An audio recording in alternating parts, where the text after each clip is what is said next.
চলুন, আজ সকাল সকাল ছেলে আর ছেলের বাবা গিয়েছিল গঙ্গা জল আনতে। তো গঙ্গা জল আনতে গিয়ে তারাও গঙ্গায় স্নান করে এসেছে।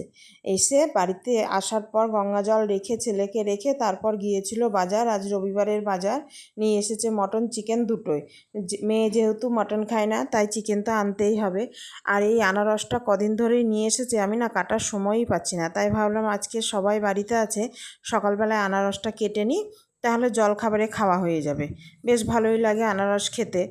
আর এই আনারস কাটাটা একটা বড় ঝামেলা, তো তাই এটা কাটতে গেলে বেশ একটু সময় নিয়ে হাতে কাটতে হয়।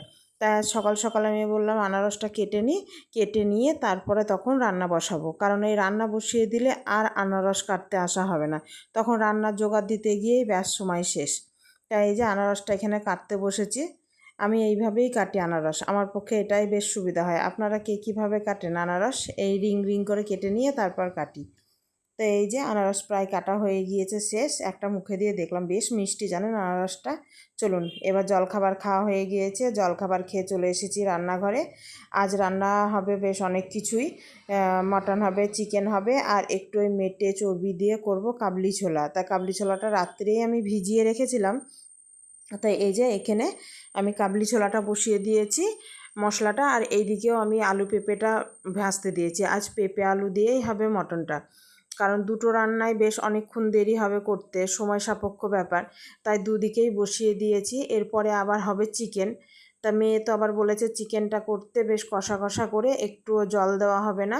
তা ভেবেছি ওর চিকেনটা কষা কষা করে কিছুটা তুলে নেব, নিয়ে তারপরে ওর মধ্যে আবার ওর কাবলি ছোলা কিছুটা সেদ্ধ দিয়ে দেবো, তাহলে ওরও মাটন ছাড়া বেশ ঘুগনিটা হয়ে যাবে, বেশ ভালোই হবে।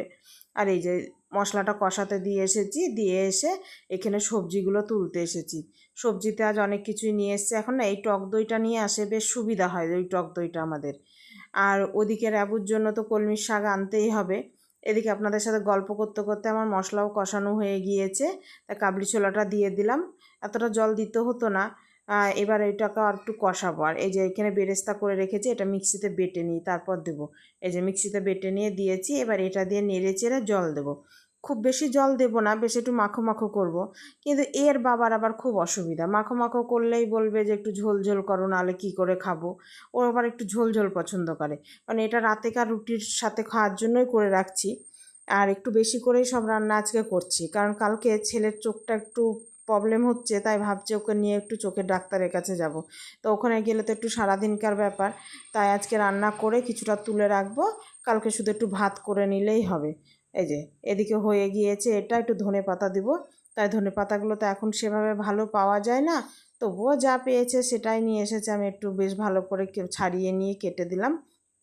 দেওয়ার পর এটা এবার নামিয়ে নেব, একবারে দুভাগ করে নামিয়ে নেব, তাহলে ফ্রিজে রাখতেও সুবিধা হবে, নাহলে নাড়াঘাটা হয়ে গেলে না জিনিসপত্রগুলো আর খেতে বেশ ভালো লাগে না। তাই এই যে এখানে কিছুটা তুলবো, আর একবারে টিফিন করে তুলে ঠান্ডা করে ফ্রিজে ভরে দেবো। আর ওদিকে মাটন কষাটাও হয়ে গিয়েছে, একবারে জল দিয়ে দিয়েছি। দিয়ে চানা মেটেটা নামিয়ে নিয়ে ওটাতেই আবার বসিয়ে দিয়েছি চিকেন। চিকেনটাও হয়ে গিয়েছে কষা, আর এদিকে মাংসটাও হয়ে গিয়েছে। তাহলে ভিডিওটি আজ এখানেই শেষ করলাম। ভিডিওটি যদি ভালো লেগে থাকে তাহলে একটি লাইক করে দিয়েন, আর চ্যানেলটি সাবস্ক্রাইব করে দিয়েন। আসবো আবার একটি নতুন কোনো ভিডিও নিয়ে। ততক্ষণ সকলে ভালো থাকবেন, সুস্থ থাকবেন, সাবধানে থাকবেন।